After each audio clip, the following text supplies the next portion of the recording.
If you want to understand why some Soviet crimes stayed in public memory for decades, look at the forests. These were not just empty landscapes beyond the city. They were places where evidence could vanish, discovery could be delayed, and fear could grow in silence. And in some of the darkest Soviet cases, the forest became part of the story itself. Welcome to Dark Files of the USSR. This is the channel where we uncover hidden crimes, buried fear, and the darker realities behind the image of Soviet order. When people think about Soviet crime, they often picture apartment blocks, train stations, factories, or anonymous city streets. But forests mattered too. In the Soviet Union, wooded areas were never just scenery. They bordered roads, villages, camps, transport routes, and industrial zones. They could conceal movement, delay discovery, and turn a local crime into something far more haunting. In some cases, the forest helped an offender stay hidden. In others, it preserved the memory of a crime long after the state tried to bury the truth. That is why forest-linked crime stories occupy such a powerful place in Soviet history. One of the darkest examples is Katyn. This was not an ordinary criminal case, but it was one of the most haunting forest-linked crimes in Soviet history. Britannica states that the Katyn massacre was the mass execution of Polish military officers by the Soviet Union during World War II, and that the discovery of the graves in the Katyn forest near Smolensk helped expose the scale of the crime. The same source notes that Soviet authorities denied responsibility for decades, blamed Germany, and only much later was the role of the Soviet Politburo and the NKVD formally documented. Katyn matters here because it shows how a forest can do two things at once: hide violence physically and preserve it historically. The graves remained even while the official story remained false. That is what makes forest crimes different from many urban crimes. A city changes quickly, streets are repaved, buildings are rebuilt, crowds move on. A forest keeps traces differently. It can protect secrecy for years, but it can also become a permanent memorial landscape once the truth begins to surface. Katyn is one of the clearest examples of that in Soviet history. The crime was hidden in a forest, denied in public, and remembered in the same place for generations afterward. In that sense, the forest did not simply conceal the crime. It became part of the crime's afterlife. A very different but equally unsettling case is Vladimir Vinichevsky, later called the Urals monster. As summarized in later historical accounts, Vinichevsky carried out 18 attacks on children in 1938 and 1939 across Sverdlovsk, Nizhny Tagil, and Kushva, 8 of them fatal. What makes his case important for this topic is how geography shaped the investigation. These were not crimes confined to a single block or one tightly controlled urban district. They were spread across several Ural towns and nearby areas, which made the pattern harder to identify quickly. His arrest shows how small the line could be between visibility and concealment. Big Think's summary of the case notes that he was eventually stopped after being seen carrying a child toward the woods. That detail matters because it captures the forest problem exactly. The danger did not begin deep in wilderness. It began in ordinary public space and moved only a short distance toward isolation. In a provincial or semi-rural setting, that short movement can mean everything. It can turn a suspicious moment into a vanished trail.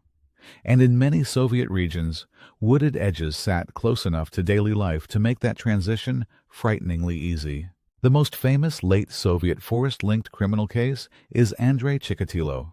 Britannica states that Chikatilo murdered at least 50 people between 1978 and 1990, and that he often approached young victims at rail stations and bus depots around Rostov-na-Donu and other cities he traveled to.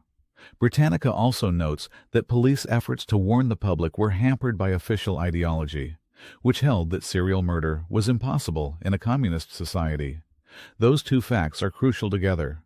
Chikatilo relied on mobility, vulnerability, and ordinary public movement.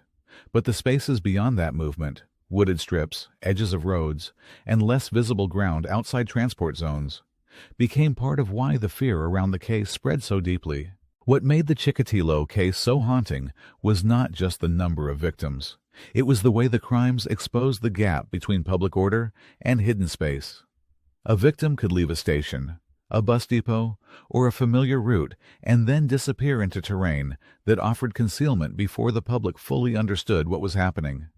Britannica notes that poverty and social weakness made some young people especially vulnerable, and that disappearances often went unnoticed at first. That means the forest in this case was not just a location.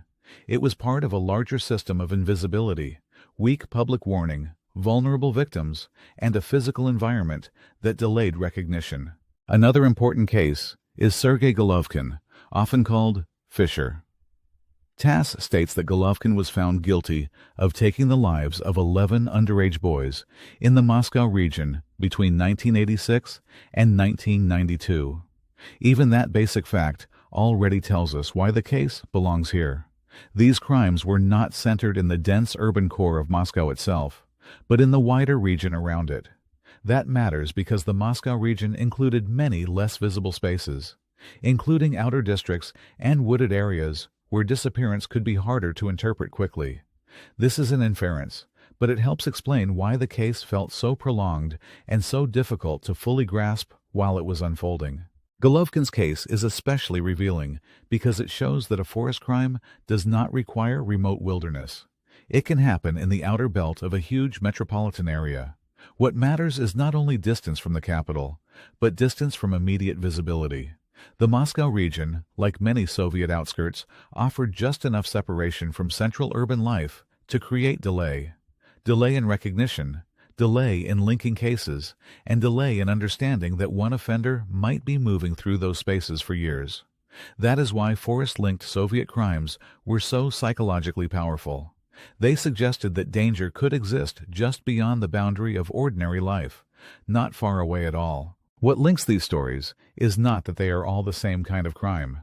Katyn was state violence and mass murder. Vinichevsky, Chikatilo, and Golovkin were serial criminal cases. But in each one, the forest played a similar role. It reduced visibility, it slowed clarity, it weakened the immediate witness network. And in the Soviet context, where public information was often filtered or delayed, that mattered even more. A forest could keep a crime hidden long enough for the official story to lag behind reality. Once that happens, fear begins to attach itself, not only to what happened, but to the place where it happened. That is why forests hold such a powerful place in memory. They are not just where bodies were found, or where clues were lost.